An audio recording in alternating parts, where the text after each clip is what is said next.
The mystery of Dr. Vail rain.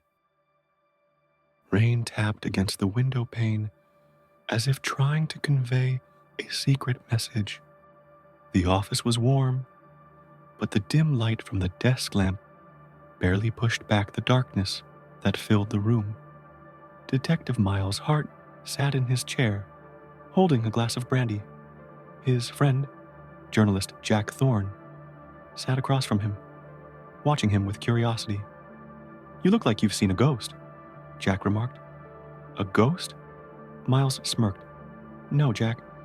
What I saw was much stranger. Want to hear a story?" "Of course. You know I'm always up for a good story."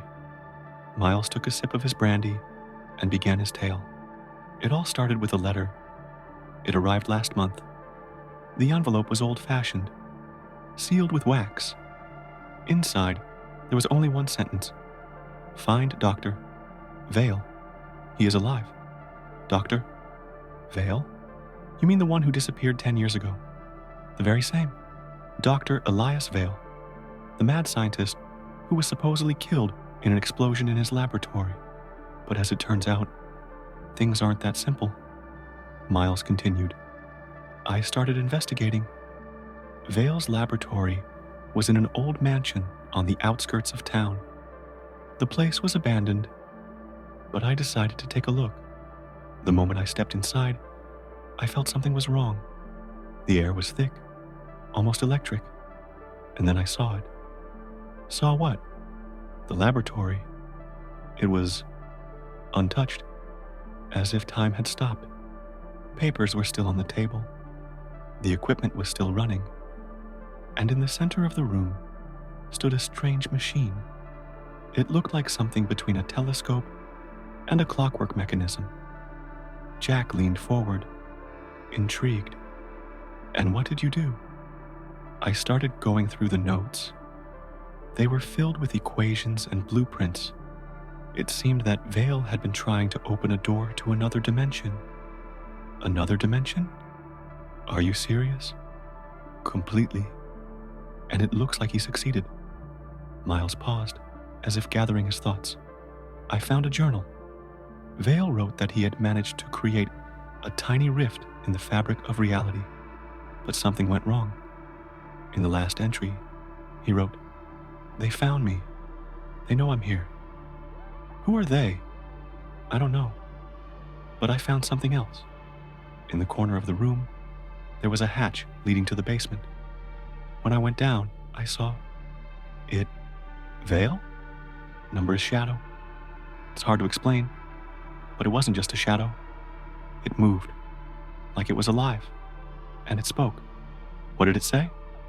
"He got out. He wasn't supposed to." Jack froze. "And then what happened?" "I tried to track down Vail. The clues led me across the city, but every time I got close, something stopped me. Strange coincidences, power outages, even people who seemed not to notice me. And then I received another letter. It contained just one word. Stop. And did you?"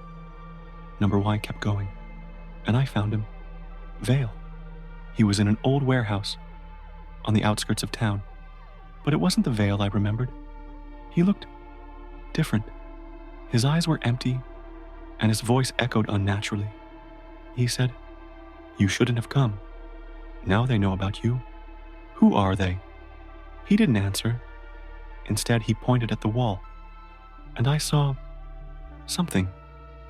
It was as if space itself was bending, revealing another place, another world, and then everything went black." Miles fell silent, staring at his glass. When I woke up, Vail was gone. Only his journal remained on the floor. The last entry read, "The door is open. They are coming." "And what did you do?" "I closed the case. Told everyone Vail was dead. But I know that's not true. He's out there. And so are they." The rain outside grew heavier, echoing the grim weight of the story. Jack sat in silence, trying to process what he had just heard. "Do you really believe this is true?"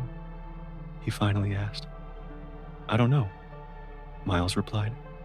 But one thing I do know, some doors are better left unopened. He finished his brandy and set the glass on the table.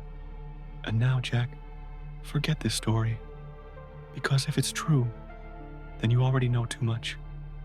Jack wanted to say something, but at that moment, the light in the room went out. For a second, there was only silence. Then, from the corner of the room, a whisper came. They are coming.